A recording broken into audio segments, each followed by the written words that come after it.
السلام علیکم۔ شادی سے 4 دن پہلے ہماری بہن نے ہم سے اپنی جائیداد کا حق مانگ لیا۔ کہنے لگی جہیز رہنے دیں، مجھے میرے حصے کی زمین الاٹ کر دی جائے۔ ہمارے ہاں اس سے پہلے کبھی ایسا ہوا نہیں تھا کہ کوئی عورت یا لڑکی اپنے باپ یا بھائیوں سے اپنی زبان سے اپنا حق مانگے۔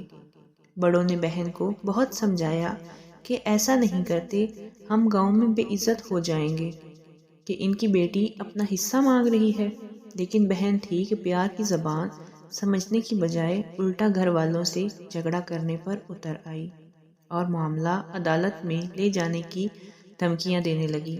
ہم سخت پریشان تھے کہ اب 2 دن میں ساری برادری گھر آنے کو تیار ہے اور یہاں ایسا ماحول بن گیا ہے کہ شاید یہ شادی بھی رک جائے یا انکار کرنا پڑے یا پھر چپ کر کے اس کے حصے کی زمین اس کے حوالے کر دی جائے۔ جب مجھے ملک سے باہر یہ خبر پہنچی تو یہ سب سن کر میرے ہاتھ پاؤں کام کرنے سے انکار کر گئے۔ بھوک مٹ گئی۔ کفیل میرے کام نہ کرنے کی وجہ سے مجھ سے ناراض اور میں خوشی کو غم میں تبدیل ہوتا دیکھ کر نڈال ہو گیا، کیونکہ میں 9 سال سے پاکستان سے باہر تھا اور اپنی بہنوں کے گھر بسانے کے لیے محنت کر رہا تھا۔ اکیلا بیٹھ کر سوچوں تو لگتا تھا کہ بہن اپنی جگہ ٹھیک ہے۔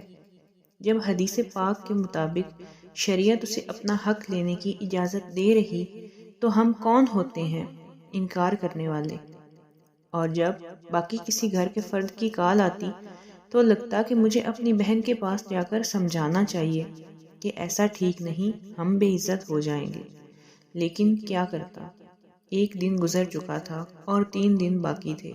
میں نے شام کو بہن سے بات کرنا چاہی تو کہنے لگی کہ اگر تم میری شادی سے پہلے جائیداد دلوانے میں میرا ساتھ دینے کا وعدہ کرتے ہو تو میں تم سے بات کرتی ہوں، نہیں تو دوبارہ مجھ سے بات کرنے کی ضرورت نہیں۔ میں نے اسی شام بنا سوچے ٹکٹ کروانے کا ارادہ کیا اور اگلی صبح جہاز میں بیٹھ کر رات 1 بجے گھر پہنچا۔ چھوٹے سب خوشی سے ملے اور سب بڑوں کے چہروں پر اداسی نے ڈیرے جما رکھے تھے۔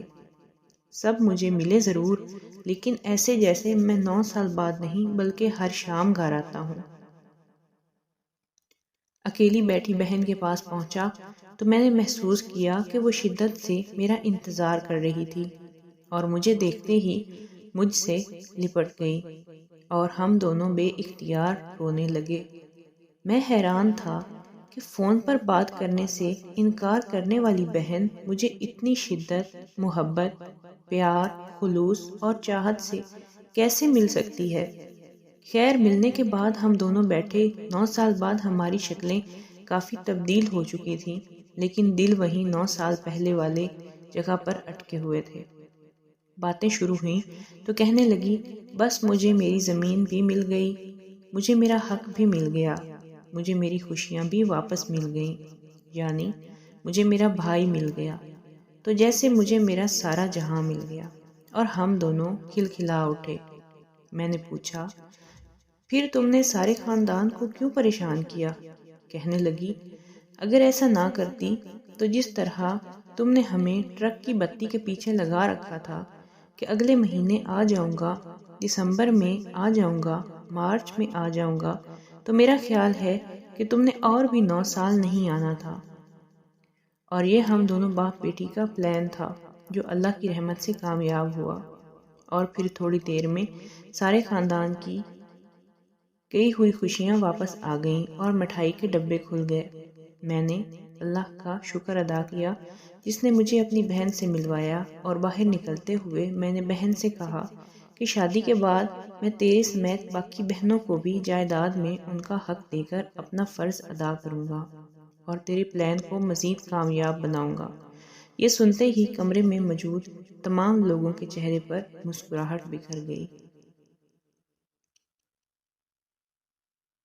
مزید اچھی ویڈیوز کے لیے ہمارے چینل کو سبسکرائب کریں۔